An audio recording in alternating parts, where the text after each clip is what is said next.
Hi, folks. Welcome to Learn Swift Boston. Um, we are a monthly meetup that is part of the Learn Swift City movement or group of meetups. We are based out of Boston, Massachusetts. Um, Sort of how we got started, real quick. Oop. Welcome to Learn Swift Boston. Pardon me. How we got started. Uh, there's a man out in California who was a lawyer, decided he didn't want to be a lawyer anymore. And so he quit his job, got a book on Swift, taught himself, started a meetup in LA called Learn Swift LA, and started a podcast. And he said, hey, if you want to start a meetup in your own city, drop me a line and I'll help you set one up. And so here we are, I think almost 4 years later doing this meetup. And specifically tonight, we're here talking about accessibility, because if you're not aware of it, today is Global Accessibility Awareness Month. And I'm joined, as always, with my good friend Zev, who I have made full screen. And we're going to be talking through auditing your app for accessibility and sort of filling in the gaps along the way if there's anything that's not quite working right. We do have a sister meetup that Zev organizes. Zev, if you real quick want to talk about it. Sure. Why am I getting feedback? I think I'm getting feedback from Matt's computer, or maybe I am muted everywhere. Nope. All right, then it must be QuickTime. Yep, it was totally QuickTime. Okay. We'll have to figure out the audio on the phone as we get into the presentation. But I run a meetup called Swift Coders that meets once a month. It's always the Thursday after Learn Swift, so it's the fourth Thursday of every month. In normal times, we meet at Right Point in downtown Boston. These days, we've been meeting remotely, and you can find more info on Meetup. I think Matt is going to post a link in the Twitch stream channel. I definitely can. And it's more sort of open format, like anybody can present anything, or it doesn't really have to be a formal presentation. Just bring questions or just chat about Apple development stuff. I'm just pulling up that link real quick. There it is in chat. Speaking about links, I have added in some Twitch commands.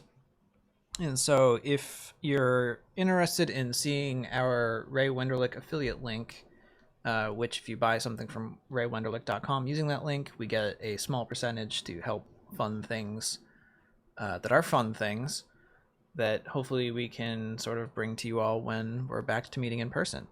And if you're curious about that link and some other ones, including our meetup and Twitter pages, you can do !links in the chat, and that will list that out for you. Also, real quick, while Zev is getting all set up on his end, we got a bunch of new followers since I streamed last Saturday. So thank you, Racelyn, Bernal80, Saruj, Jamila Q, Jalal HD, Cation Lab, and Yipperu. Thank you very much for your follows. It means a lot.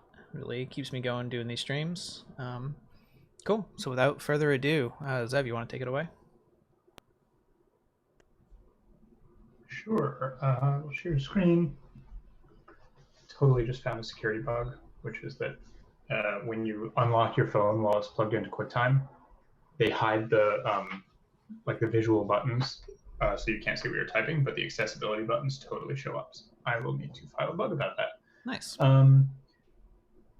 So I've got my iPhone plugged in here, and I've also got it here, so if you can see me. I don't know if I'm down in the corner. Oh, I'm not.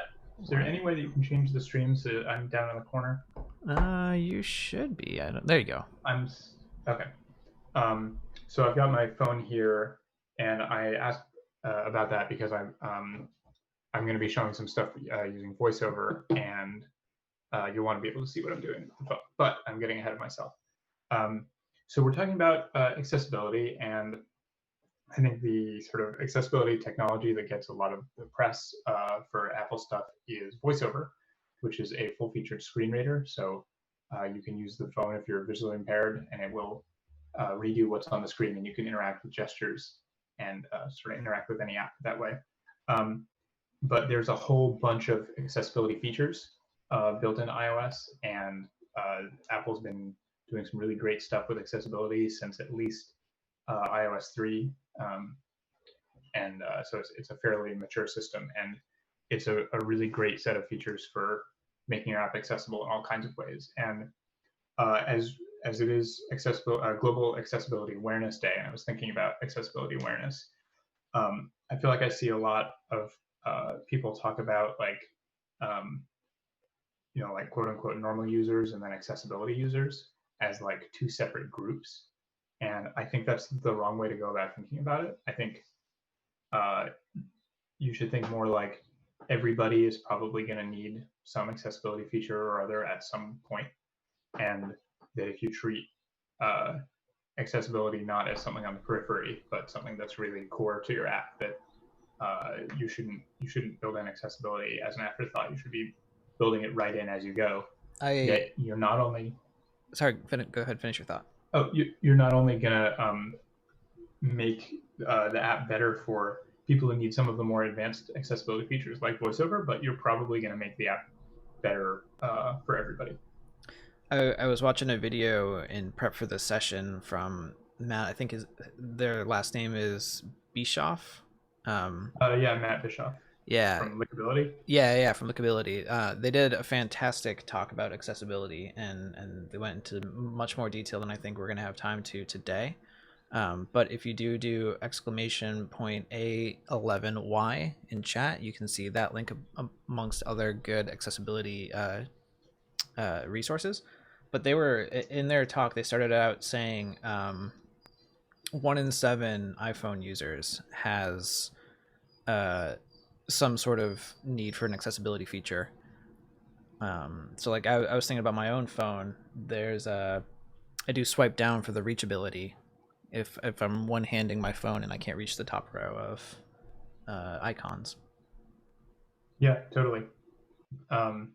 And yeah, I guess something worth pointing out before we get into the real meat of accessibility stuff is, we'll get to that in a second. In iOS 13, Apple made a sort of much bigger, prominent deal of accessibility because they moved accessibility to a top-level setting. So if you go into the Settings app, you'll see right here under Display and Brightness is accessibility. And you go in here and like you should spend some time poking through the stuff in this menu. And if you don't know what something is, you should Google it, because the stuff is really cool. There's some amazing things you can do. You can use your phone without looking or without being able to hear it, or you can use it hands-free. iOS 13 added this amazing voice control mode where you can, actually, let me just do a real quick demo of voice control because it's so cool. I actually forget how to turn it on, because the thing I was going to show you is down at the bottom, accessibility shortcut. This is the shortcut for what will happen when you triple click the either home button or sleep wake button on Notch phones. And I recommend setting it to have more than one thing. One, because it's cool to play with a bunch of different accessibility tech, but also because you don't want to accidentally turn it on in a movie theater. And having multiple options selected means that when you triple click, you'll get a menu instead of just randomly turning on that thing. So I'm going to triple click it and turn on voice control, just because it's like a very cool sort of immediate demo of how this works. So let's see, show numbers. Let's see if it's working. Okay, yeah, so we can show numbers and say something like 8. 8. Probably talked too much between when I did the thing. And do you have to say press 8 or tap 8? Oh, tap 8. Show numbers, tap 8. Sweet. Go back. Go back. Scroll up. Go back. Open do not disturb. Tap do not disturb. Show grid. Tap 16. Go back. Go home. So there's some pretty cool stuff you can do. Go to sleep. But every time I talk and then try to command it, it gets confused. Turn off voice control. Execute. Oh. Tap execute. Nice. I didn't know you could actually turn it off. Mm-hmm. Like using but your they voice. make it hard, which is good. You can also use Siri to turn on and off most of these things. So, hey Siri, turn on voice control. Okay, I turned on voice control. Hey Siri, turn on voiceover. Hey Siri, turn on voiceover. Okay, I turned on voiceover. I don't know if you can hear her. Is it? Yeah, it's coming through let's perfectly. See, I'm gonna make this a little louder. I don't know how I got this working. 60%. You just triggered Joe's HomePod. Oh no. Listen, 65%. Sorry, Joe. So let me get out of this menu. I thought I knew how to do. So VoiceOver is definitely a little tricky to use when you're first starting out with it. And that's why it's nice to know that you can use Siri to turn it off, because that's kind of an escape hatch, because it gets confusing. Hey, my camera went out of focus.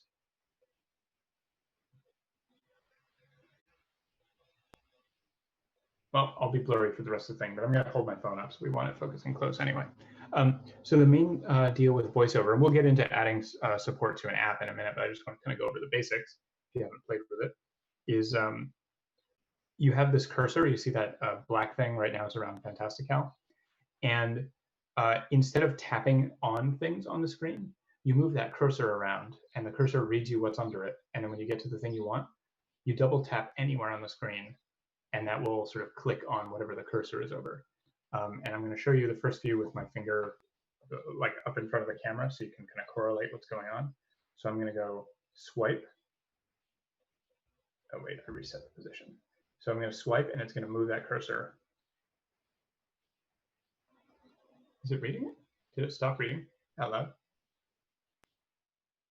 Yeah, it's not reading anything. Okay.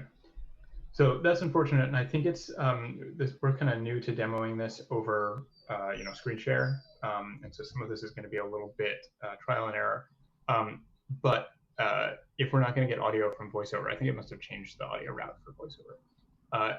If we're not going to get audio from VoiceOver, fortunately in iOS 13, they added a really nice thing, which is also good for debugging. If you're a developer and you're working with VoiceOver all the time, but you don't want to annoy your office mates, there's this little bar. You can probably see it down here on the bottom of my iPhone that shows you what VoiceOver is saying, which means that you don't have to listen to it. If you're able to see it, then you can use that to help sort of debug things. So you can see what it's saying. So I'm going to go ahead and swipe around. So again, I'm just moving left and right. You can see what it's telling me. Is that showing up on the stream? Is that big enough? Yeah, that's amazing. All right. I'll make this a little bit bigger. So yeah, so I'm swiping left and right, and you can see what we've got. And then when I get to something, I'm going to double tap. Again, I'm not double tapping, right here on the icon. I'm tapping anywhere because the whole screen is a button now. And now I'm on that settings button, so I'm going to double tap to go back. And keep in mind, somebody using this who actually needs to use it to use their phone, it won't be seeing anything on the screen. They'll be hearing what this little thing at the bottom is saying. So as I swipe, you can see the different options. And then let's say I wanted to, mess with sounds. I go here, and then I'll double tap. And here's a neat trick that just came up at work recently.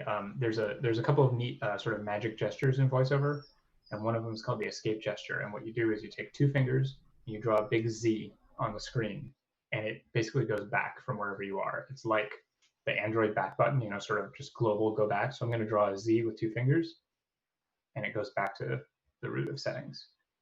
And this comes up because if you're implementing any kind of like custom modal presentation or dialogue or alert kind of thing, you want to make sure that you can get out of it without having to go and navigate somewhere, or like if a sighted user is going to dismiss it by like dragging it and doing one of those little physics flippy things or tapping outside, that's not really going to work for somebody using VoiceOver, but they should know about this gesture, and just throw this in here as a tip. You do that with accessibility perform escape. It's a function you implement it on whatever view or view controller is relevant to it, and you just return true if you successfully dismiss, and do whatever work you need to dismiss. So it's a little pro tip. So yeah, that's the basics of VoiceOver is you slide left and right to navigate this cursor, and then you double tap to activate the thing you're on. As a shortcut, if you know where you're going, you can also just drag your finger. Oh wait, I'm not showing the thing. You can drag your finger over the screen, and whatever's under your finger, you can activate. I guess I should talk about typing real quick. Actually, this is interesting. I don't know how to get to search on this screen when I'm in VoiceOver. There's a search bar normally in settings up at the top, but you have to kind of pull down to reveal it.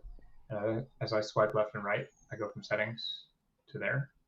So I'm not sure how to do it. One of the other shortcuts is use 3 fingers and swipe up and down, and that will move up and down a whole page. But I'm not actually seeing the search bar. So I'm going to, for now, try and figure out if I can. I've selected the page control at the bottom because I'm going to use search on the left of the home screen. And if you select a control that's like incrementer or stepper, you can swipe up and down to adjust it. So I'm swiping up to go forward pages and down to go back pages. So I'm here. Now I'm going to find my way to the search, double tap. Yeah, so typing is one of the last sort of interesting things. So you can interact with this the same way. You can swipe, swipe, swipe, swipe. When you find the letter, you tap it. But you can also, I think this is what a lot of people do who use this very proficiently, is just drag your finger around the keyboard, and when you hit the letter that you want, you tap with the other hand. Oh, really? Yep. And so there we go. And also, if you're listening to it, you'll hear Siri actually adjust its tone of voice. So there's sound cues and there's voice cues. So you'll hear like a bright, loud, high-pitched voice for typing a letter, and a low-pitched, like sort of grumble for deleting a letter. And you also will hear these sound effects for like when you navigate into something, you'll go like, how does it? I think it's like doo-doo-doo. And when you navigate back, it's like doo-doo-doo. Something like that. You'll see it pretty quickly if you're looking for it when you're playing with VoiceOver. So that is a quick overview of VoiceOver, and what I thought we would do is try adding it to an app. And we'll see how this goes. Apple added some nice VoiceOver testing, debugging stuff in iOS 13, so we might be able to actually do this in the iPhone simulator. But traditionally, the simulator has not supported VoiceOver, and so you've kind of had to use a real device. And so we're going to sort of play it by ear a little bit and see how this goes, whatever is going to work best for the stream. So let us know in the chat if something's unclear, or if you can think of something we can do differently to help sort of make this clear and demoable.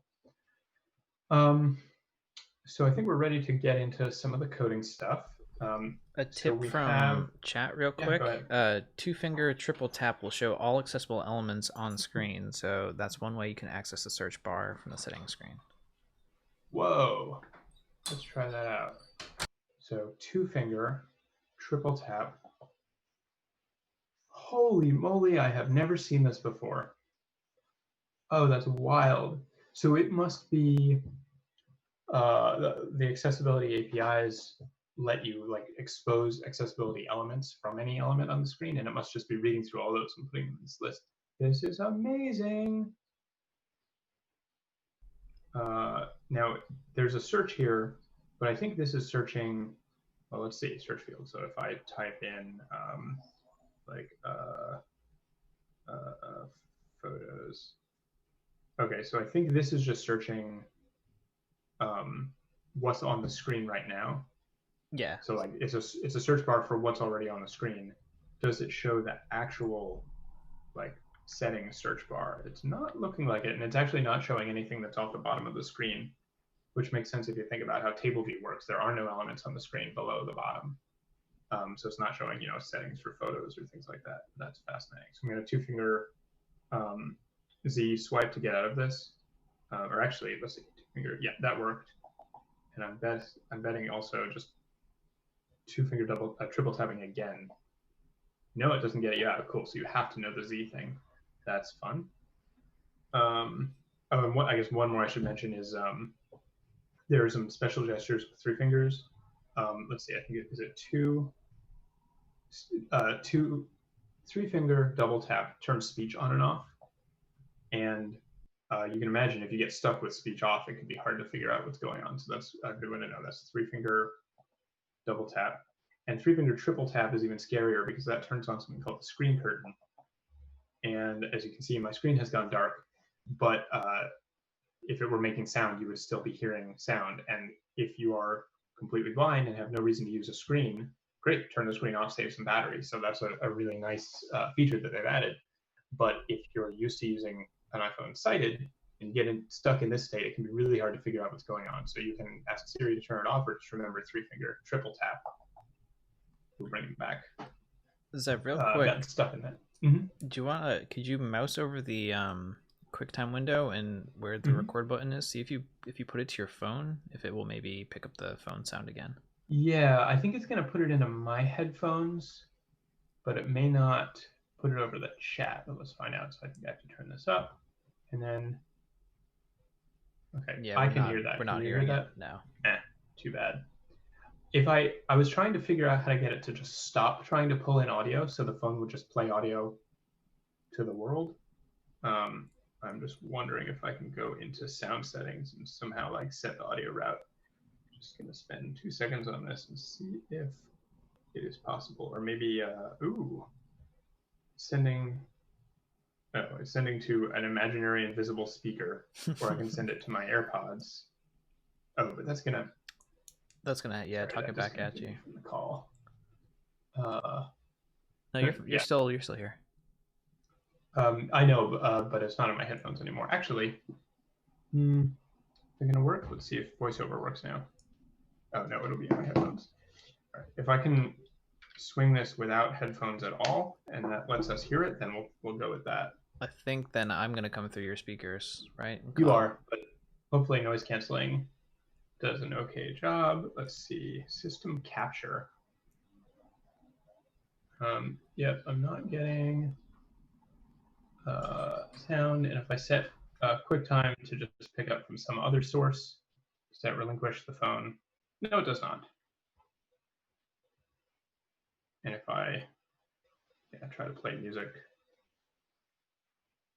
it's still trying to go through QuickTime. All right, so we're going to just proceed. I'll put my headphones back on, and we'll proceed using the little overlay. It's not as great a demo,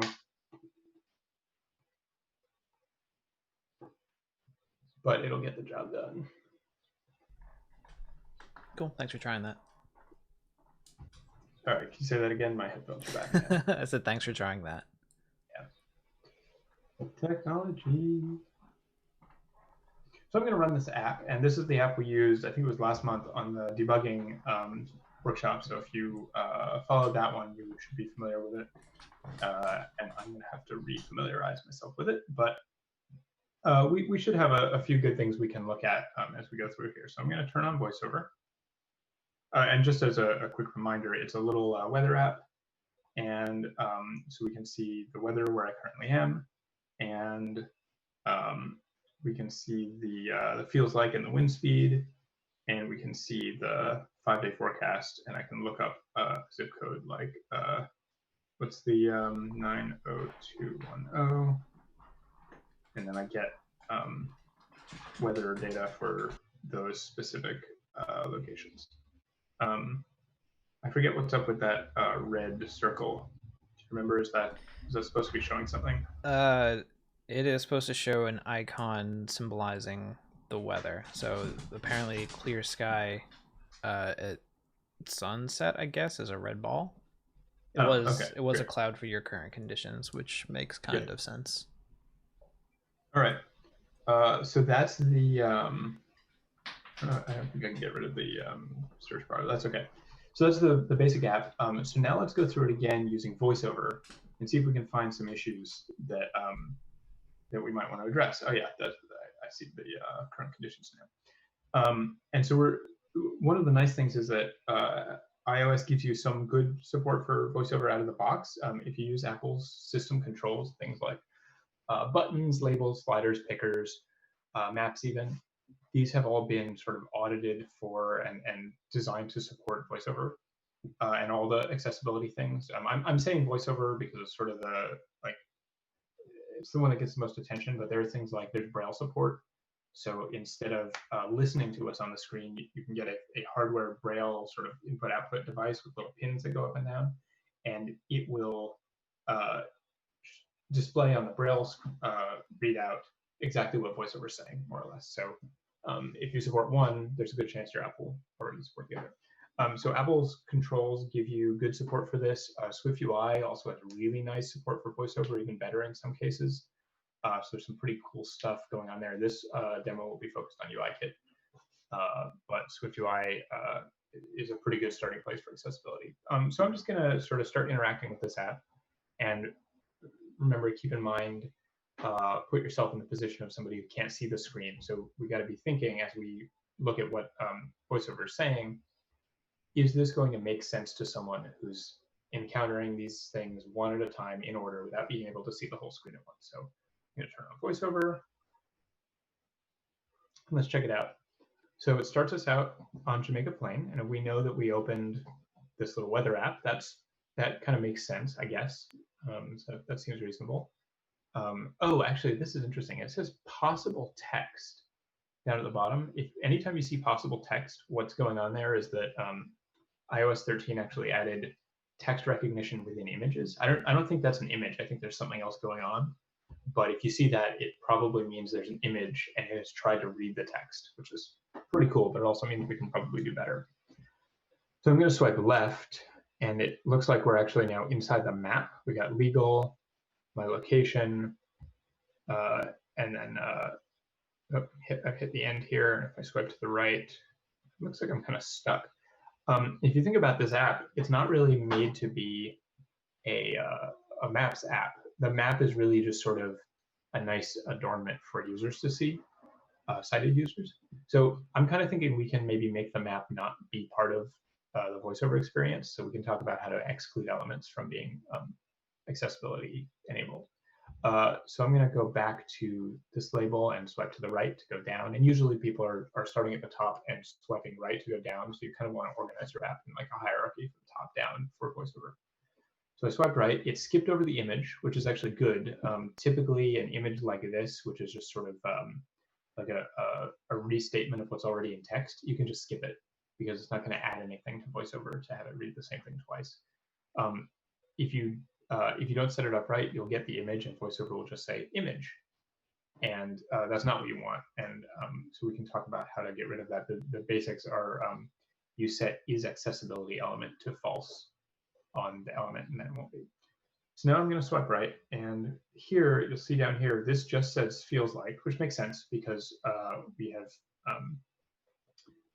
we're on the feels like label, and then I'm going to swipe right and get 59.32. And we didn't have a degree sign in here because this was just a quick demo app, so we're not expecting a degree sign right now, although it would probably be a good idea. But the larger point here is that it's kind of weird to have to swipe between these two. Like if you're a sighted user, you would look at these and say, oh, feels like 59.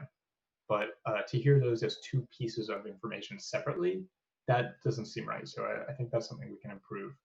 And then same thing here, wind speed 16.11. Again, those should be one element. So I think that's probably the first thing we should look at is how do we sort of override that default labeling or grouping and make that all into one element.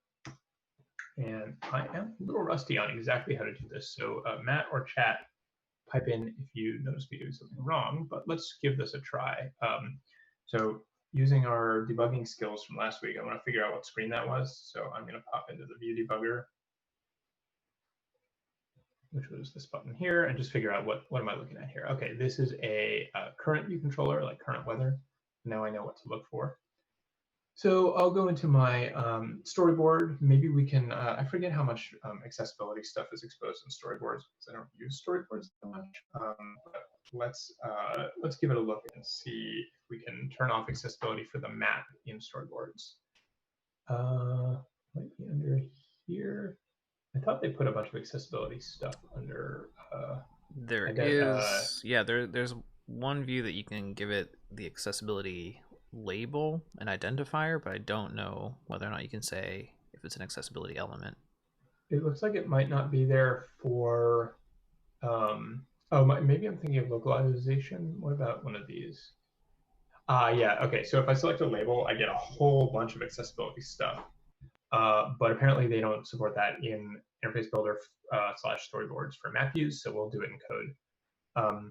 But you can see here we have whether it's enabled for accessibility, label, hint, and identifier, and then a whole bunch of traits. So let's talk about these for a second. This is a good opportunity to talk about, and they nicely sort of summarize it all here in this little UI. So enabled, this is the thing where it'll just skip it if it's not enabled. Oh, and if you hover over these, they'll give you little tooltips.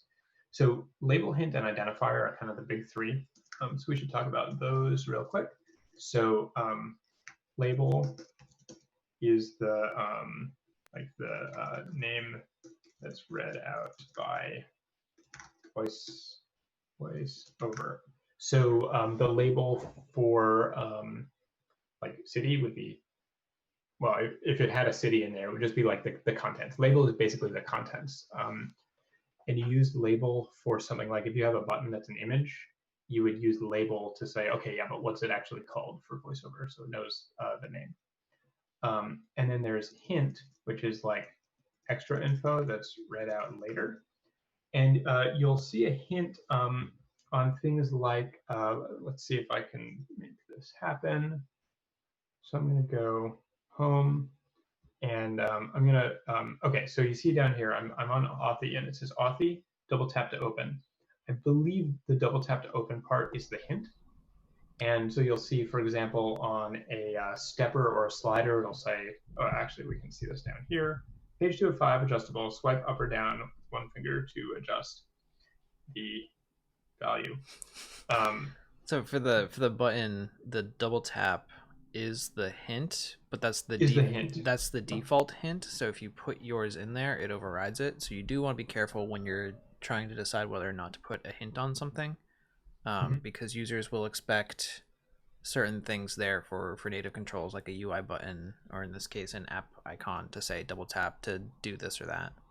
Yeah, and some of those, like, that's related to the traits. If you use the button trait, it'll put that into the auto-generated hint. And there's a bunch of different traits, like updates frequently, so it won't just be constantly saying things. It'll sort of wait for updates. There's adjustable. There's a few others. The other reason why the hint is notable is that proficient users might choose to turn off the hints. There's a setting buried somewhere in VoiceOver settings that you can say, yeah, I don't need the hints, turn them off. And so you want to make sure you don't put any critical information in there. It really is just a hint if they need a little help figuring out how to use something. And then the last one is the identifier. The identifier is weird. Let me just type this, non-user facing identifier.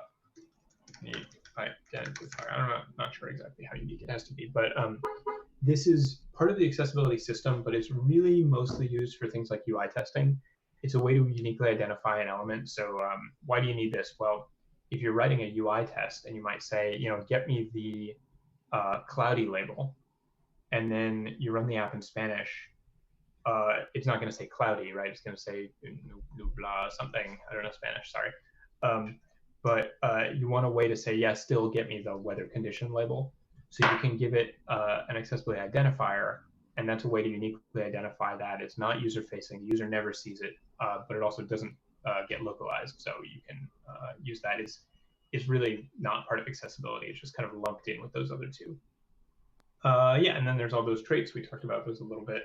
And traits are an option set, so you might say something as like is a button and is so like something dot traits would be like a button and its updates frequently and it's adjustable or something. You probably wouldn't have much of a reason to mix and match most of these, but occasionally it comes up. Yeah, so the first thing we want to do is make the map view not be accessible, just not participate in VoiceOver. And we should be able to do that so that, again, that was the current condition scene. So that goes with current view controller. And let's see, do we have a link outlet to our map view? We do. So in view.load, I'm going to try saying map view.is accessibility element equals false. Hope this is read right. Yeah. So we're running again. We'll come over here. And let's try it out now. So that's interesting. We still have the map selected and we're still going through this. Get ready with your I've had to Google this many things button because that might come up. I turned it off because people complained about it last stream. Cool. So this is where we Google something to figure out because I thought that would work and it didn't. So we're going to go mk map view disable voiceover. We might have to put it in a container or something. Let's see. Yeah. Disable accessibility on mk map view. Maybe seen as a container whose elements should not be seen by VoiceOver. So we can say accessibility elements hidden. Let's look at this property. That's not what I want to look at it. I want to look at this on Apple's documentation. So I'm going to, in Xcode window, developer documentation or Command-Shift-0. Don't even have to leave Xcode. Accessibility elements hidden. A Boolean value indicating whether the accessibility elements contained within this accessibility element are hidden.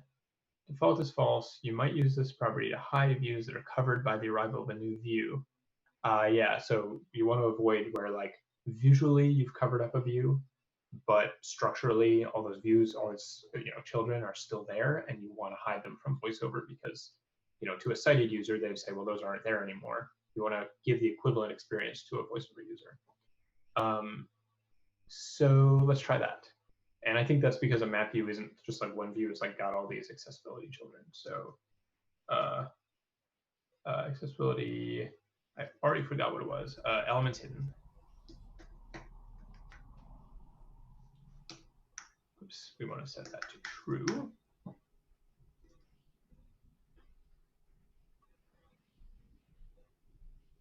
Hey, it worked. So I'm swiping left from here and we're not going anywhere. It's saying, oh, this is the first accessibility element on the screen. So great.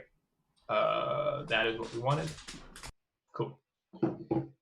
So let me do some commits as we go. So this will be feature, or I'll just call this accessibility.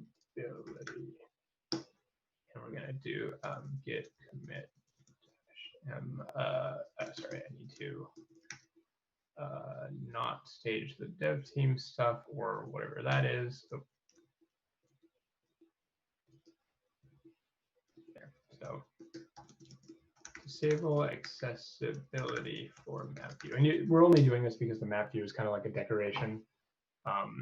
You would want accessibility if you were using the app for navigation. All right, so the next thing we wanted to tackle was those labels down at the bottom. We want those to kind of read as one element. And there's a few different ways we could do this. I'm actually not sure exactly what the best is. The gist is we want something. We're going to use the accessibility label of something to say, take this string and this string and join them together, and that will be the accessibility element. Accessibility label. We could put it on the first one.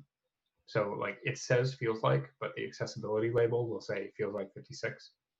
Or we could, and then disable the second one for accessibility. That'll be a little weird because then the rectangle around it will not be in the right place. And you think, well, maybe that doesn't matter because if somebody's using VoiceOver, they don't need to see the rectangle. But VoiceOver, like this accessibility system, as I mentioned, isn't just for VoiceOver, it's for Braille. Of course, it wouldn't matter in Braille either, but it's also for things like voice control and switch control. Switch control is a cool thing that uses switches like these. I'm not sure how well you can see this, but these are accessibility switches. They're these special switches that are just like a big push button toggle switch. And I have this little breakout box. This is a hook switch interface from AbleNet. And it has lightning cable on one end and a USB cable on the other end. And you can plug this into your phone, and people will wire these things up and sort of place them. If they have motor disabilities, they'll put them, maybe they can hit them with their head, or if they have one arm that can move, feet even. So just sort of whatever works for them.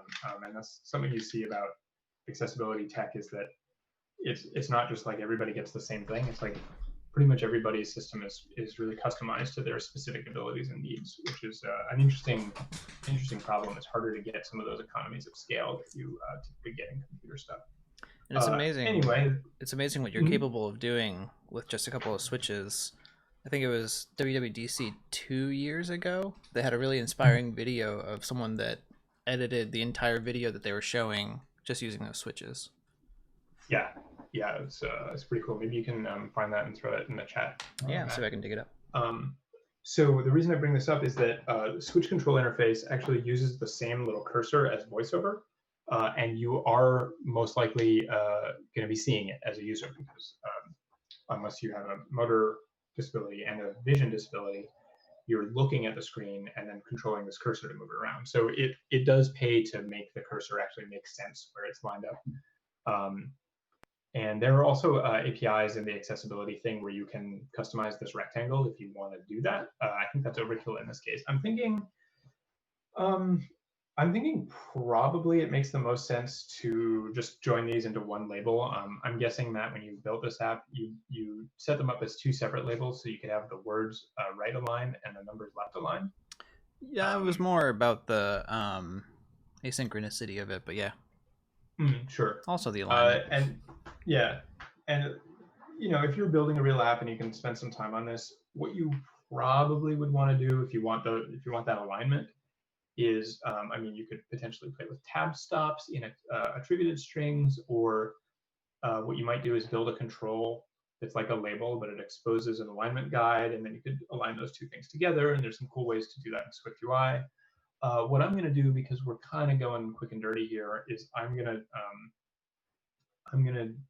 actually, I think it'll be interesting to do that first one I mentioned, which is make the first label say feels like 56 and make the second label say nothing.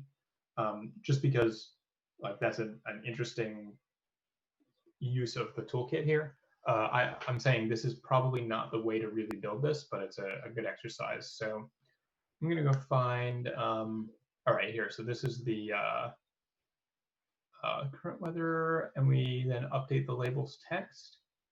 And then I think, is there another place when we fetch current conditions? Where do we call back? Is there a delegate method? Fetch current conditions. Oh, here it is. We do this, and then we set the current weather. And okay, this is all in a did set. So anybody who sets the current weather is all funneling through this method. So this is a good place to change it. So we update all our visual labels, and then we're going to go in and say, let's see, let's bring up the storyboard here so I can see what things are called. If you hover over these outlets on the left, you can see in the storyboard what's being highlighted, so that's useful. And you can also see the names here. So if I click on a label, I can see, oh, that's the feels like label. So I want to take the, okay, they're both called feels like. Let's see, I want to take the, oh, this one probably doesn't have an outlet because we were probably not talking to it before. Yeah, it doesn't. So, and now we're talking about overloaded terms because this is the feels like label, but this is the feels like label. Well, I'm just going to call this something silly like feels like heading. So add a new outlet, feels like heading. And this one will be wind speed heading, and that's confusing because wind also has a heading, like the direction. Naming things, so it feels like, and it feels like heading. just remember by heading, I mean like the things on the left. Then we have outlets to all of those, and I copy and pasted wrong. Oh, I pasted twice. Okay. What did I do? Wind speed. I probably typed that wrong, and now I have to make sure the outlet is not hooked up to the wrong thing. Yep, it is. That one and this one. I somehow massively messed this up. Can you see that I don't use Interface Builder like ever? But it's good for demos and learning and some app development. So what we want to do is we want to update the one on the left to say the whole thing. So it's going to say feels like heading dot text. Sorry, not text. Accessibility label. So this is the one that VoiceOver will read. Is going to be feels like, and then the same thing we used for the feels like label up here, which is the weather condition, current weather dot feels like. And then we're going to do the same thing for the wind speed. So self dot wind speed heading dot accessibility label is wind speed. And this one will probably have a colon. I don't know if VoiceOver is going to say it differently, but I think it might. And like feels like a number is like a sentence, but wind speed colon this is like a different sort of speech pattern. And the speech synthesizer does actually changes speech patterns based on punctuation. So wind speed, and then this will be current weather dot wind speed. And again, we don't have units and stuff because this is a simple app that you would want to make sure. And that's actually something I'll talk about in a second, the units and things. So let's run this and see if it works. So, I wanted to disable accessibility for these second labels, so I can do that in here and then not have to worry about it in code. So I'll go here and just say accessibility is not enabled for both of those. Now let's try it out. And so we'll look at VoiceOver down the bottom here, make it plain, scattered clouds, feels like 55.27. And then if I go right, yeah, it skips right over this one because we've already gotten that information. And this one says the whole thing, wind speed 16.11. So cool. Something that's worth noting. So let me try the, let me add a little degree sign here. So like the feels like is going to be that number of degrees Fahrenheit. I assume this is Fahrenheit. I don't remember. Let's just say degrees. Yeah, I think once you fixed a bug, it went from Kelvin to Fahrenheit. All right, so we'll say degrees F. And then down here, I'm going to say, we don't know if this is miles per hour. Let's pretend it's miles per hour. So, in the user interface, you'd probably say MPH. And do this for the accessibility label as well. So remember, you have to update it in both places now. You can potentially write some nice little functions to make some of that better. And you should also test it because remember, the only code worth testing is code that you actually want to work. So let's see if that is good. So it feels like, and yeah, so it's showing us the actual string. What we can't tell right now, unless maybe I can tell you what it's saying if I turn the volume up. Oh, I can't switch the mic. Cool. So I'll just explain what I'm worried might happen is that Siri might say MPH here, or not Siri. I'm going to call it Siri. It's VoiceOver. It's the same thing, but it's not. But sometimes it is. It might say MPH here, and that's fine visually because we know what it means. But if somebody's talking to you, you might expect it to say miles per hour. You might not. Your user might appreciate having the abbreviation because words generally take longer to say than to read. And if you've ever worked with somebody who is like a heavy VoiceOver user, they crank the speaking rate like way up to the point where you literally can't understand what it's saying. But if you work with it for a while, you can get used to it and start to understand it even when it's fast. So, figure out what's right in the situation of the app you're working on, but you might run into a situation where the abbreviation is not appropriate. And in the VoiceOver context, you want to say miles per hour. And I'll give you a good example of where this is really important. Hey Siri, open Blindways. So this was an app I worked on at Rightpoint, and it helps blind people find bus stops. And sorry to anybody's HomePod who just tried to open Blindways, by the way. So let's see, I'll swipe through and find a bus stop. And you see if there's, yeah, so this bus stop here is Hyde Park Ave at Mount Hope Street. And you can see here that it is, it's saying Hyde Park Ave at Mount Hope Street. I wonder, it's been a little while since I've been in this app, and I'm not exactly sure. Oh yeah, okay. This makes sense. Let me see if I have any save stops. Sorry, I'm just trying to figure out if there's a good example of the type of issue I was running into, because we might actually be able to see the bug fix that I put in here. Let's see. Oh, route number. I'm trying to think. 37 maybe. Trying to find one. So I'm looking. Oh, great. Here's a good example. Yes, we can see the bug fix. So I have just selected this one here, which is Corey Street opposite Mount Benedict Cemetery, right? Totally mundane bus stop name. But what we found when we were working on this app is that in VoiceOver, the word op, O-P-P, it doesn't know that that means opposite. It's just going to say op. And that sounds exactly like at. If you're reading this at speed, you might hear Corey Street op Mount Benedict Cemetery and think that it said Corey Street at Mount Benedict Cemetery. And the way that bus stop names work in Boston, that means on the opposite street corner from at and opposite, or like if it's a T-junction, like one of them is on the junction side and the other one is on the flat side. So that could give you like exactly the wrong information.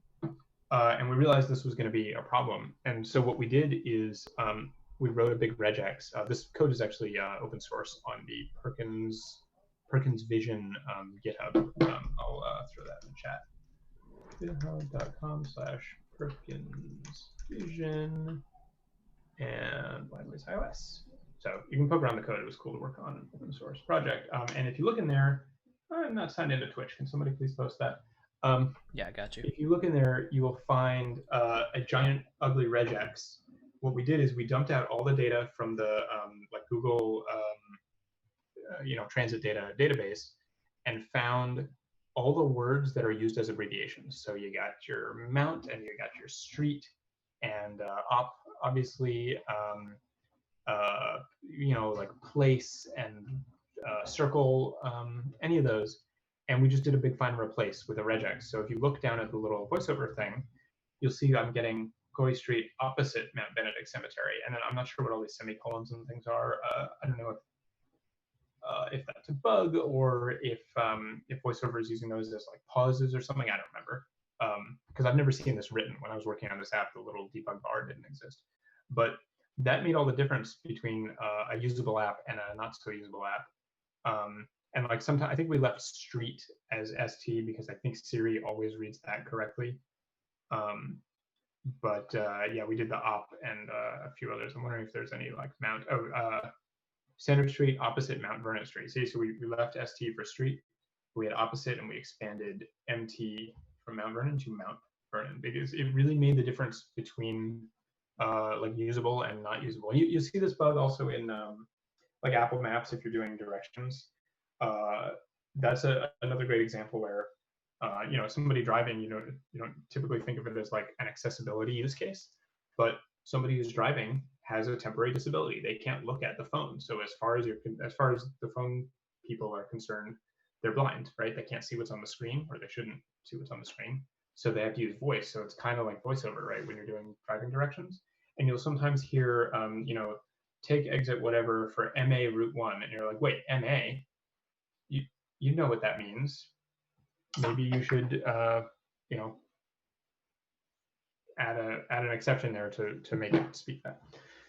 So anyway, that's a little diversion into, it doesn't always just work to put the same thing sighted users are getting. You sometimes have to tailor the experience to get that extra 20% of functionality.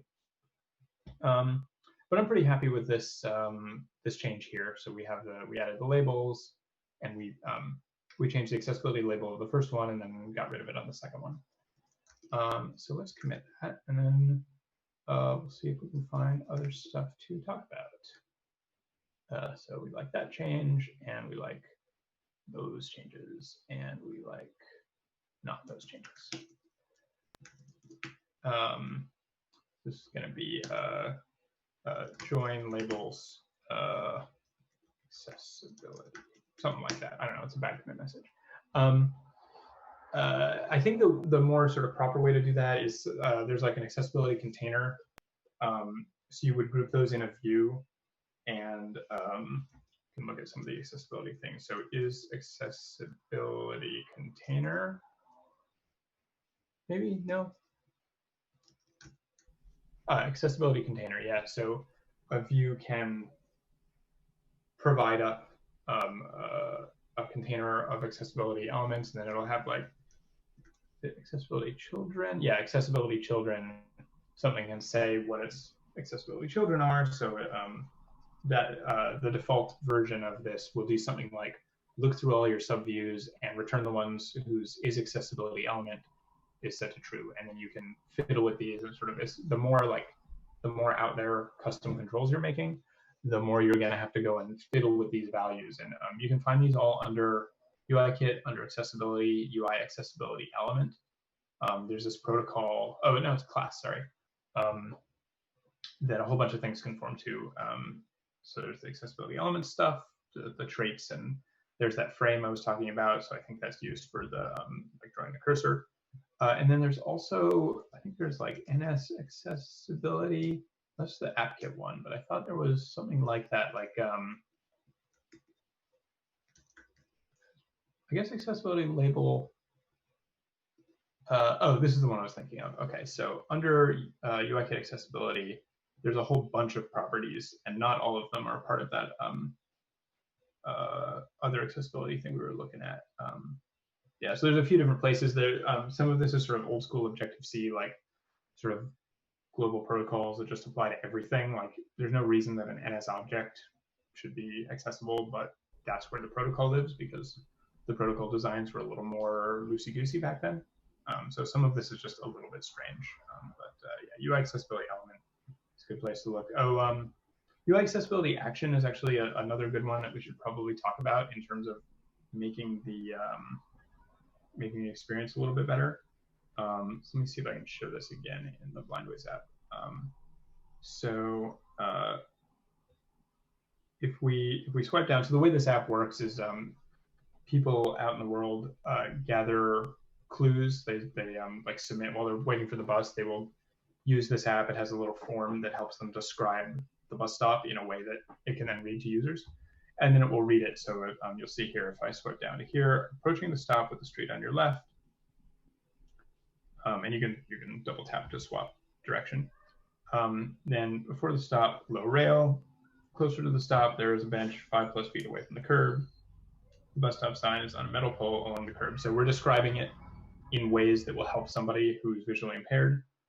We did a bunch of like design and user research to figure out what types of things would help. And then in this app, if you download and use it, you'll see there's a little form that kind of walks you through submitting those clues. But you'll notice the ... button on the side. And if I turn off VoiceOver, we can see what those are. I can tap and see there's confirm clue, edit clue, or report a problem. There's actually a different way to do the sort of ... thing in VoiceOver, which is called accessibility custom actions. And that's here. There's this accessibility custom action type, and you've got a whole bunch of things. It's basically like building like an alert, like the same kind of thing. You have like a title and then some action that it performs. Sorry, I'm looking at the wrong thing, not UI accessibility action. There's specifically this accessibility custom actions, and then it returns a UI array of accessibility custom actions. And these are the things that have name, target, selector, that kind of thing. They even have an attributed name, which is cool because you can embed pronunciation and speaking pitch adjustments in an attributed string. There's some really cool attributes for that. So phonetic pronunciation stuff, it's pretty neat. But anyway, what you get here, we'll see if the little debug bar at the bottom scrolls enough that we can see what we're looking for there. So we'll see at the end, 5+ feet away from the curb, actions available. And actions available is going to be sort of a code word for an experienced VoiceOver user. that you're going to want to swipe up and down, and that's a special gesture for give me show me the other stuff available. So I'm going to swipe. Usually they're down. I think. Let me try. I'm going to go down. 80%, 85. I think I'm adjusting speaking rate actually. So talk about another thing. But voiceover stuff goes deep. There's a thing called the rotor. I'm going to spin my fingers on the screen, and you'll see we get this rotor that lets me pick from different options. And so I want actions, which I think is the default. So I put in other things like I like being able to adjust the speaking rate from the rotor. So I go there, and then you go up and down, and I can adjust the speaking rate. Containers and headings. You can jump by characters and words. Like if I go by characters and then I jump. And then you go up and down. I thought it was on characters. Okay, now I go up and down. For some reason, it's showing me like individual elements. Oh, it's still showing me actions. All right. Maybe it conflicts with something that already has actions available. Let me try on this one.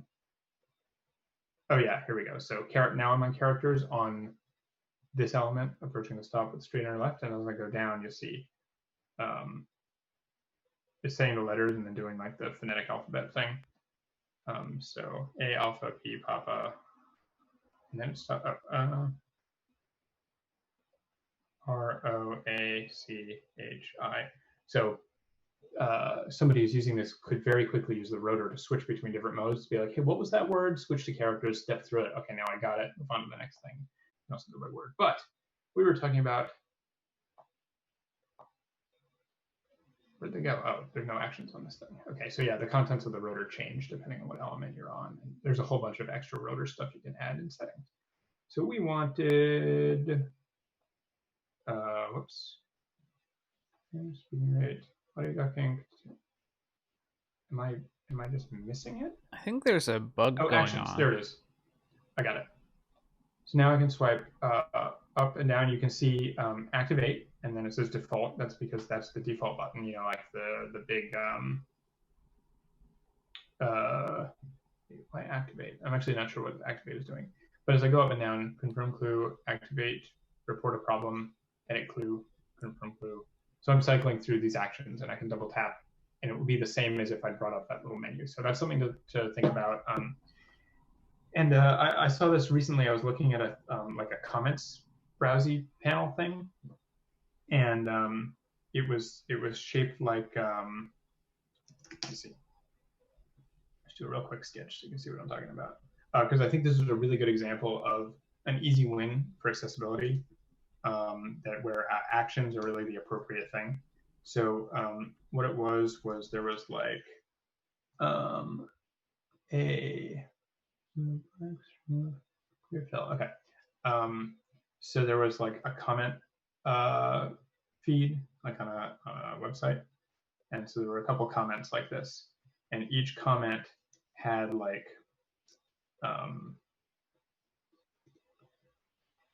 let's move this over. That's a line. There we go. So it had like an author, and then a like date and location where the author was, or something like that, and then comment body, so the actual text of the comment. So those are all like up here. I'm just talking about like roughly visually where they were on the screen. And then so the comment body was like long. Okay, but it also wrapped, whatever. You get the idea. And then down at the bottom, there was like a reply button. Let me just get this out of the way. It's like a reply button and a, I think like report spam button or something. So this is what the comment widget looked like. And that's fine, right? That's sort of your typical comment or tweet or something like that. But think about what this is going to be like for a voiceover user. So you're going to have your, here, I'll make the pretend cursor. So the voiceover cursor is going to be like author. Okay, so the very first thing is like, okay, I don't know where I am. I don't know that I'm in a comment, but I'm suddenly hearing about Joe. Sorry, Joe. James. Sorry, James here. And then I swipe right, and now I'm hearing about a date and some random city. And then I swipe right, and like here. Okay, now I'm hearing about comment, and then I swipe right, and I'm on reply, and then I swipe again, and I'm on report spam. And these there's nothing sort of connecting these two buttons to the rest of the stuff I just heard. And so I think this is a great example of somewhere that you could really clean up with accessibility custom actions, where you might put all of the comment, and maybe not, but maybe you would put the whole comment in one accessibility element. You'd really want to try this out and see how it is, but you might have author, or maybe have author and date and location in one thing, and then jump to the next to read the comment. But then these buttons shouldn't be separate buttons. They should be actions. So when you're done with this comment, you swipe right, you go right to the top of the next comment. But you would hear, and I think there are some sound cues, and it would certainly say actions available.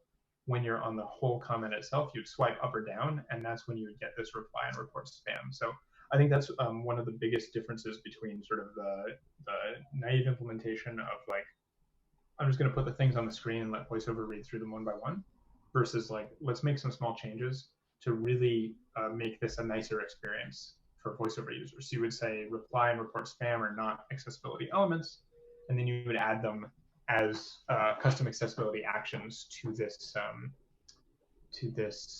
element here. How do you do that? Is that this is a get set? Yeah, so you can literally just take anything that's an accessibility, basically any view is mostly where you use it, and you just set accessibility custom actions. You build these things just like making UI alert actions. They're like basically the same thing. They don't have closures, so you gotta do the name and selector dance, but it's easy enough. You can probably find somebody who's written a utility that just lets you use closures. I bet if you go looking. Cool. Maybe we should pause a minute for questions and sort of see what people are curious about, what people are interested in. So I'm watching the chat. Also, I'm not sure where we would go from here in terms of the next screen, because I think the next screen is using completely stock elements and pretty much works. The next screen is a table view that when you tap into it, it goes right into the view that you just fixed. Right, yeah. So like I can put in a zip code here, and I have to delete because I know that if I have a trailing space, it'll crash. So why? There we go. Yeah, so let's see if we swipe through this. Yeah, it's basically showing what's in it. And this is a really good example where these are just stock table view cells, and we're setting like the title label and subtitle label, and it's just doing the right thing. It's treating the whole cell as an accessibility element and automatically concatenating the accessibility labels of the two labels inside, and it's just doing all that for free because it's table view cell. It does that for us. So if we're building our own custom table view cell or collection view cell that looks like this, that's something we would have to do ourselves. And it's not hard. You just have to remember to do it. So that would be something like, class my cool cell. Maybe it's a UI collection view cell. And let's say it has like title label and subtitle label. And so, you'd have your labels and everything would look fine, but you would also want to say in your accessibility label, you can set it, but you can also return it, like override it and return it like this. So I'm going to override it, and I'm going to return title label text space subtitle label text.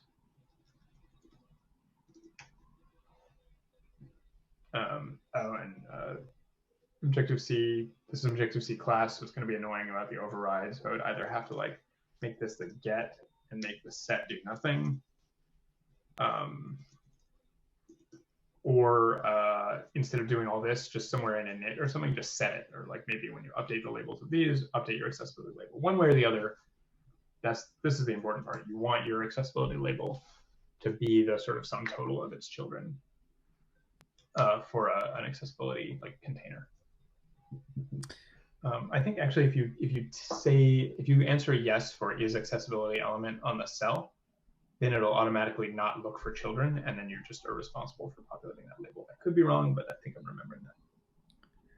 Zev, how about we add a quick little nothing modal so you can show how we need to implement that Z action? Oh, cool. Yeah, great idea. So let's see. So we're going to go on this screen. I'm just going to add a button to present it. So let's add a button. And I'm going to say show modal.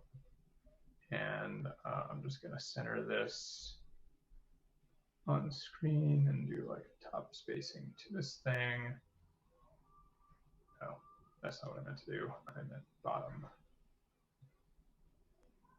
I think you want vertical space. Vertical space. Yeah. Seriously, I have not done this in a long time. Vertical Second spacing. from the top. Yeah. So there we've got our button, and we're gonna hook it up to somewhere over here. So show modal tapped. Yeah, so I think what whoops, I made an outlet called. Was too close to the other properties, I guess. That makes no sense. No, I literally just left it as outlet in the picker. I thought Xcode was supposed to be smart enough that if you're below the properties, it automatically picks action. Oh, is it? That's fascinating. Yeah. Oh, that's so cool. I had no idea. That's really neat. I use storyboards a lot. Fascinating. Okay, so show modal tapped. I always like to set this as specific as I can. All right, there's our button action. So we're gonna do two things. We're gonna have the modal come up and be like, yeah, I'm modal and you can't see anything behind me right now. And then we're gonna do a custom action to get rid of it. So to do this, I think I actually want to make a modal view. And I guess I could just build it in the storyboard and just show and hide it. This is like 100% please don't do this. Like just overlay stuff in your storyboard, but just easier to create things quickly in a storyboard than to... You could make a view controller off on the side and have, instead of the outlet or the action be code that you present the modal, you can have the segue be the presenting of the modal. And can I have the segue just drop the view into here? Because if I use Apple's normal presentation stuff, there's the one that's completely over the top. Yeah, I was thinking it'd be nice to do one like basically I'll draw your picture. Wow, everything's a view. I want view. I was gonna drop something in here and like cover everything up and have it show and hide, because then we can demonstrate how you also want to make the background elements stop being visible to accessibility. So yeah, I'm going to do that. So I'm going to drop this in here. I've worked in storyboards like this where it's just like stuff on top of stuff. Please don't do this. Please put this in a different storyboard and make it a view controller and present the controller view. I'm just going to do it like this because it's quick. And I'm going to make it garish. Hey, it's orange like Swift. And then I'm going to just throw in a couple labels. So like, this thing is modal.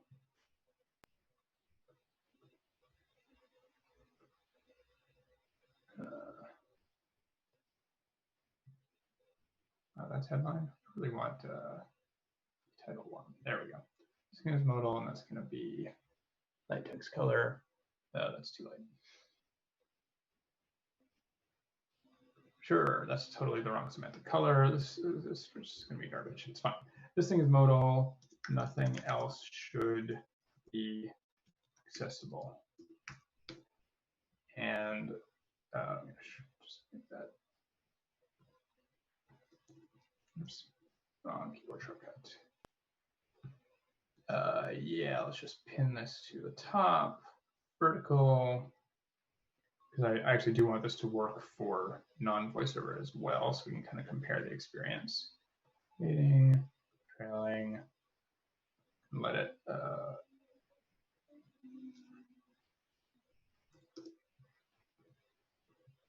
Oh yeah, this thing needs like a height. and width, just real quick and dirty. Apparently too quick and dirty. What did I miss? I think if you give it a width, you can get rid of the trailing. Oh, this thing doesn't know where to be. Ah, That's what it is. yeah, that would this do it. needs to be centered horizontally and perfectly. There we go. All right, so this terrible, terrible view exists now, and yeah, I'll just make it like 200 tall. Yeah, cool.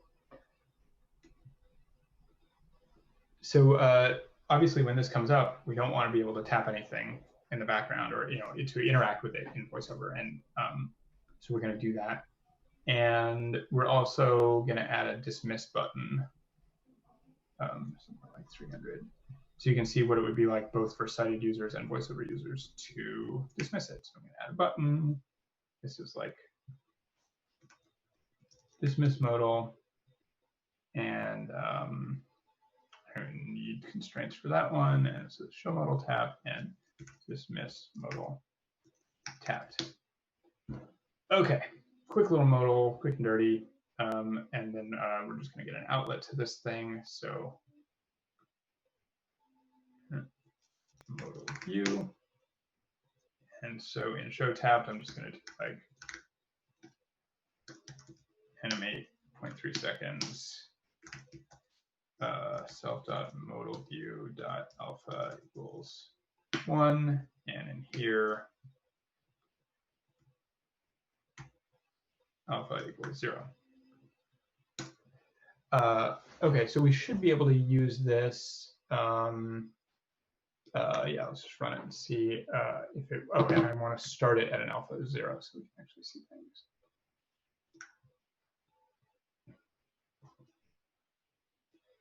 All right, so here it is, show modal. I tap it, our modal comes up, and you can see I can still interact with these elements, including stuff that's behind this. So obviously not great, but then I can dismiss it. So that's great.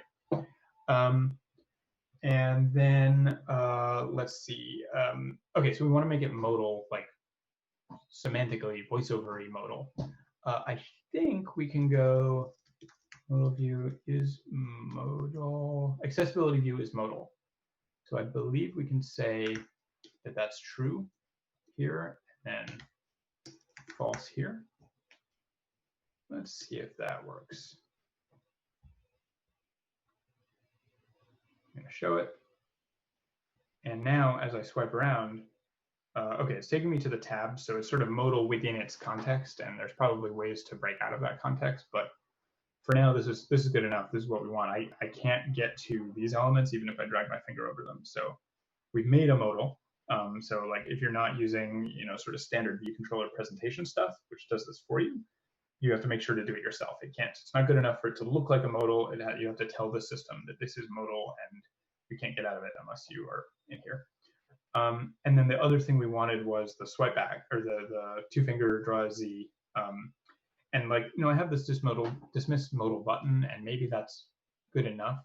But maybe instead of a dismiss modal, what I would have is like, one of those gray dimming background views, and the user's just supposed to know to tap that. And like, that's not great even for sighted users, but it's like completely undiscoverable and unusable for a VoiceOver user. So we're going to make this better by implementing the custom go back. So if I try it right now, draw a Z with two fingers.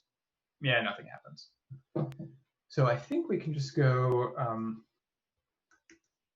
accessibility perform escape, and I'm going to do it just in this view controller because that's what we have.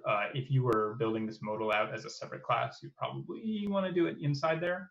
But I'm just going to call the same code. I'm actually going to pull this out into a function called dismiss modal. File private cute. Pull this down here. This is one of the reasons that your IB action methods shouldn't really do any work.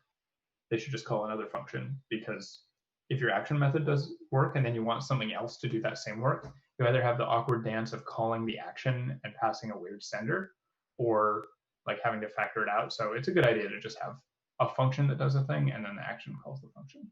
So accessibility perform escape is going to do the same dismiss modal function. Whoops, this is a class function. Oh, I didn't mean to. I think there's a non-class version of it. Oh, and this has to return something. So I dismiss, and then I'm just going to say, yeah, return true. I did successfully dismiss. There could be cases where like you're not wanting to dismiss because you have, unsaved work or something, and I think you can return false, and then the system will know that you declined to dismiss.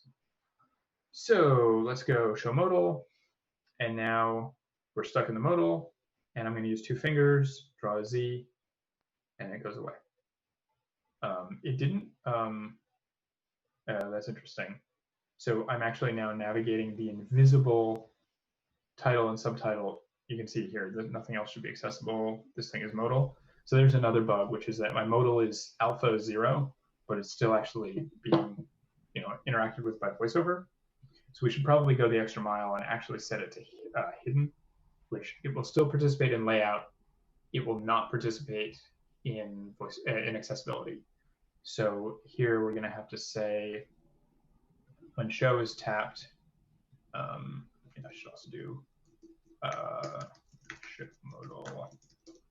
Move this into there just for symmetry and cleanliness and such. Is it considered a bad practice to toggle the modal being an accessibility element? No, you could totally no, toggling it is fine. Like as things sort of come in and out of being accessible, as long as it provides the experience you're looking for, there's like you can kind of do whatever you want. I'm sure there are some hacks that are a bridge too far, but like these things are here for you to play with and say like, this is in the view hierarchy, but for reason XYZ, it's hidden by something, so it shouldn't be accessible. So go and mark it as not an accessibility element. Like you can totally change these values over time. And yeah, I could set that with this. I think I'm going to use hidden. I just like it. Like I don't like the idea of views being there when they're not really there. I could also add and remove the subview, but that doesn't work great with storyboards. So in here, I'm going to say modal is hidden is false. And here I'm going to say animate animations is that completion, because I don't have that new thing from the Swift forums. Self.modal view is hidden is true. Yeah, so that should do it. Let's see. And it's kind of, there's a bunch of tools, and whatever works is good, more or less, because the accessibility system is very robust and full-featured, but there are some things that they didn't think of, so you might have to play some games to get it to do the behavior you want, like doing funny string replacements to get the hearable string. So all right, let's go show modal, and then I'm gonna swipe in a Z with 2 fingers to dismiss. And I was wrong, making it hidden. I'm still cycling through those elements, so I guess that didn't work. So instead of marking it as hidden and not hidden, I will have to, actually here, I'll just say is his accessibility element is true here, and false here. And I should probably then start it out as false. I don't know if I have to do that in, yeah. Okay, accessibility is disabled by default. Oh, that's interesting. It's disabled on the view, but not its children. So this might actually not work. I might have to do it on the children. Yeah, that might be why you're still able to swipe through all the things. Can I say it's a container? I think I could do that in code, like.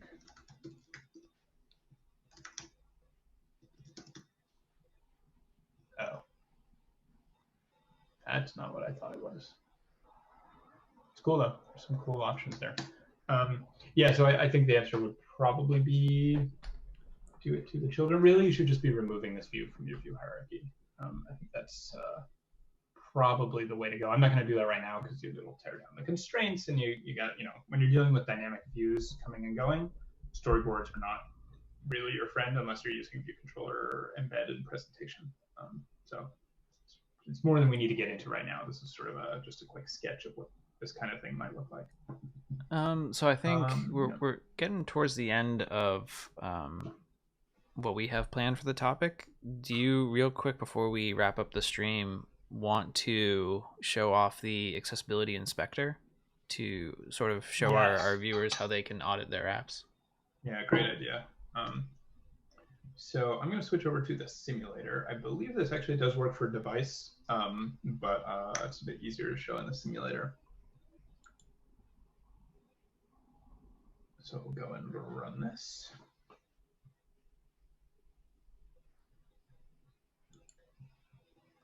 So under the Xcode menu, under Open Developer Tool, you got your simulator and instruments and a few other cool things that are worth playing around with. And one of them is Accessibility Inspector.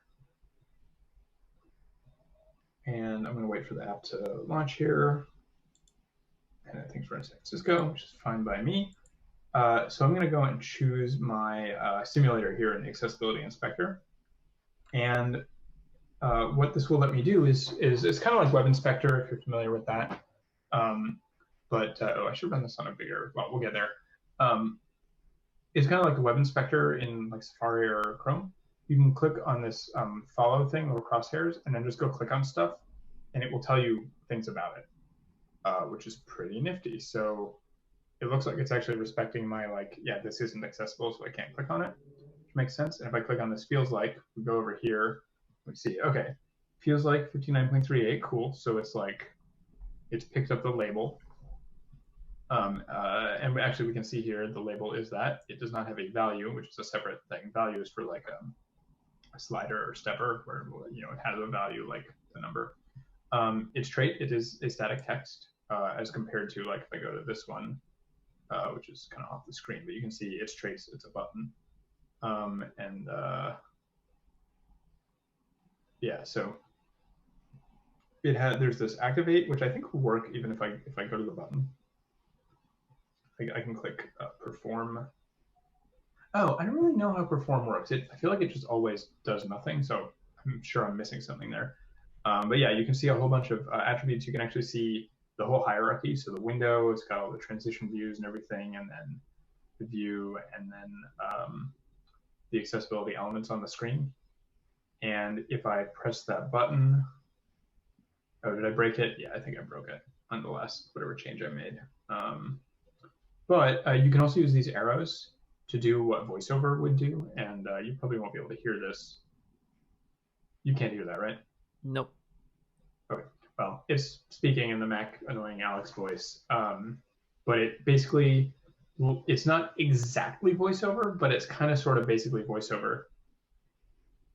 And you can even just loop through all the things and play them. And so it's not VoiceOver, but it's really close. It lets you kind of experience kind of the same thing that little bar at the bottom on the real phone was doing. I should tell you how to show you how to turn on that bar, because that's super useful real quick before I forget.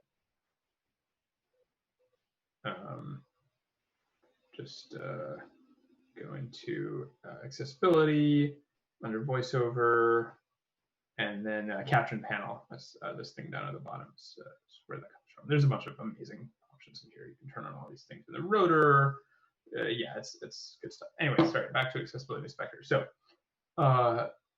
this is useful, and I knew about that for a few years. And then at one point I was like, hey, what are these other two tabs? These other two tabs are really cool. So there's, I'll come back to audit in a second. Settings lets you change the accessibility settings of the phone. Like, for example, turn on invert colors. This app doesn't support invert colors. You can change the system font size. You can see the map there is updating. So like, oh, cool. This app doesn't support large text, except for in that map. Maybe that's something that I should go and do. And you can change all these other options. I think reduce transparency is probably going to be an interesting one. Yeah, see how it changes the dock down at the bottom from this like blurry thing to a more sedate thing.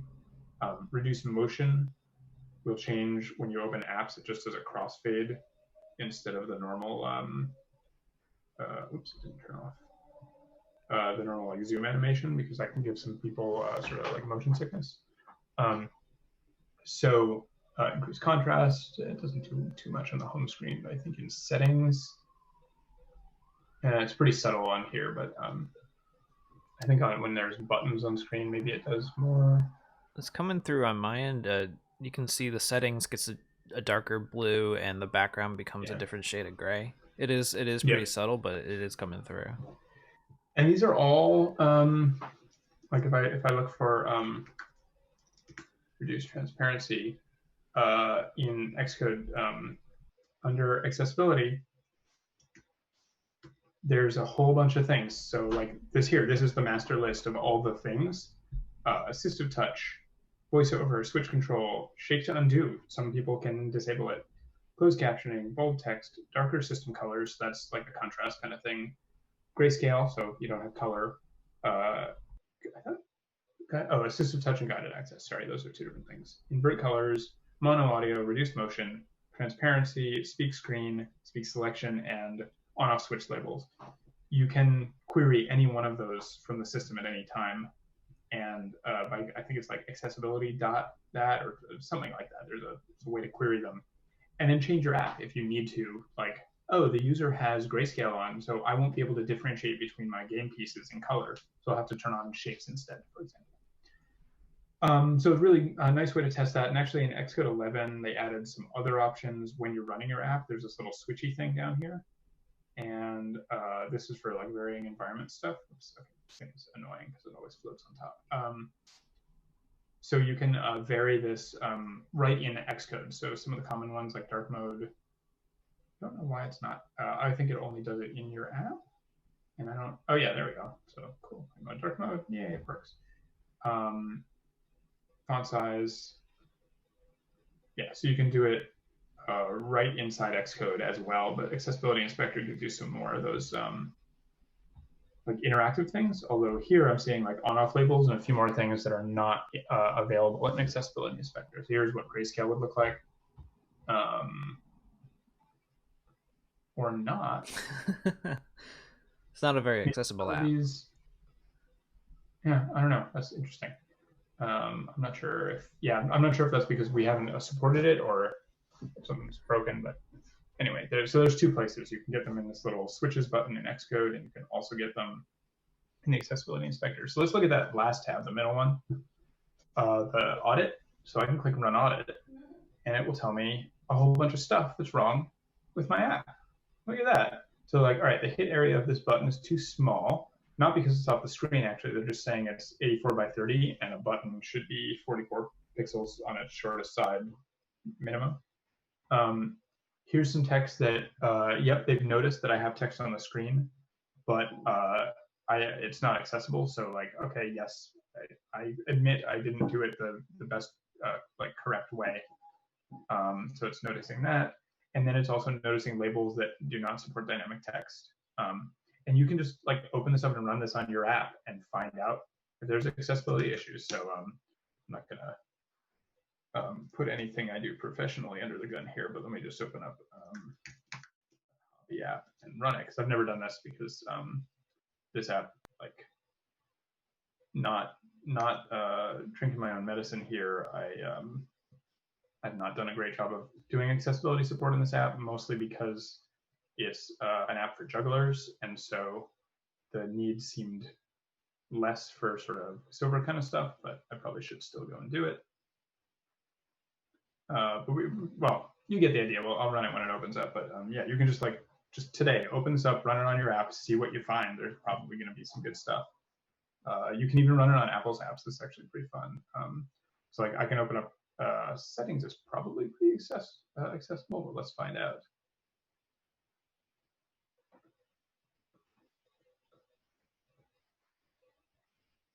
That's taking a long time. A lot of things for it to find. Yeah. But there are, I've definitely seen in Apple apps places where it's not passing the audit. Oh yeah, and that's where it becomes an interesting conversation between developers, designers, and product, where you sort of need to weigh the overall look and feel versus how accessible you want it to be. And I think one of the things that is usually excused is exactly what you've highlighted here, is the tap target being too small. Apple says that everything should be at least I believe it's 44 by 44. Mhm. And that edit button, like I've actually worked on really apps where small. we've gone and we've added extra bounding around that so the tap target is larger but the text is still small.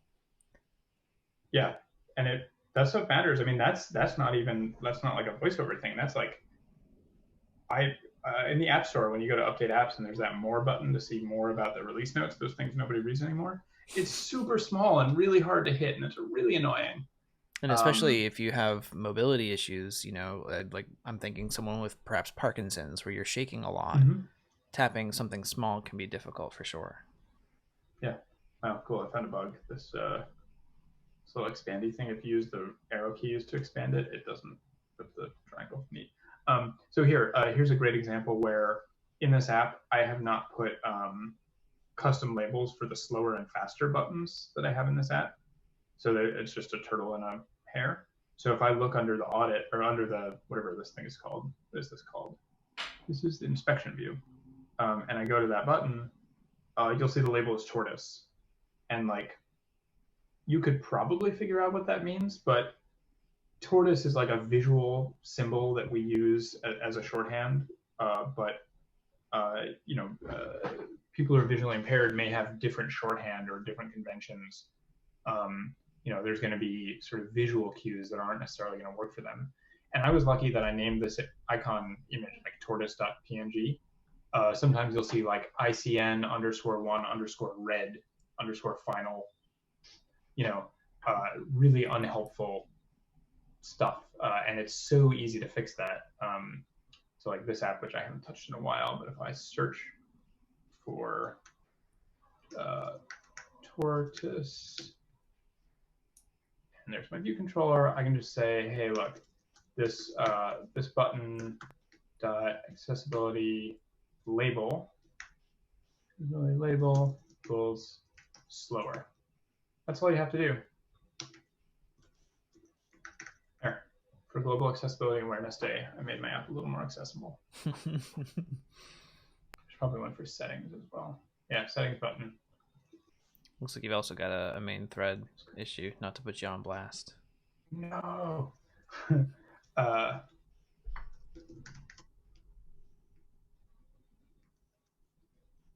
we go. Now my buttons are accessible.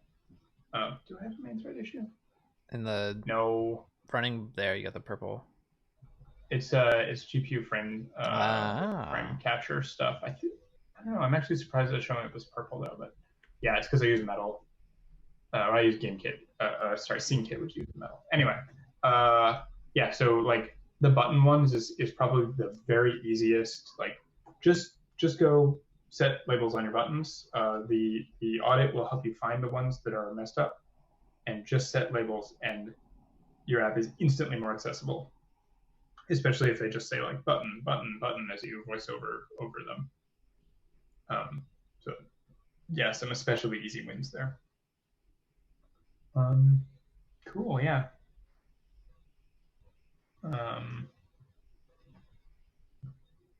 Curious if people have had experiences, if you want to post in the chat, like if you had experiences adding accessibility to your apps, what kind of things you've run into. It's a pretty fascinating sort of world that you don't always think about that much, but as you start to get into it, you realize all the different ways people are using these devices to do amazing things in ways that you wouldn't have realized. I definitely recommend, and I think Matt's going to post in the channel. There's Apple usually does a really good accessibility session every year where they kind of do what we were just doing. They take an app, it's a little more polished and prepared of an example, but they take an app and go through and show all the accessibility problems, and then they fix them. And it's pretty eye-opening to see those. Yeah, you can find it in I believe it's in the WWDC sessions. It's one of the links that was just posted by Moobot. Yes. I think sort of a closing thought. This is sort of a personal anecdote where on my usual live stream, I was developing an app that was, the intent of it was to be the most accessible dice roller on the App Store. So I wanted to use the full features of everything Apple offers for accessibility.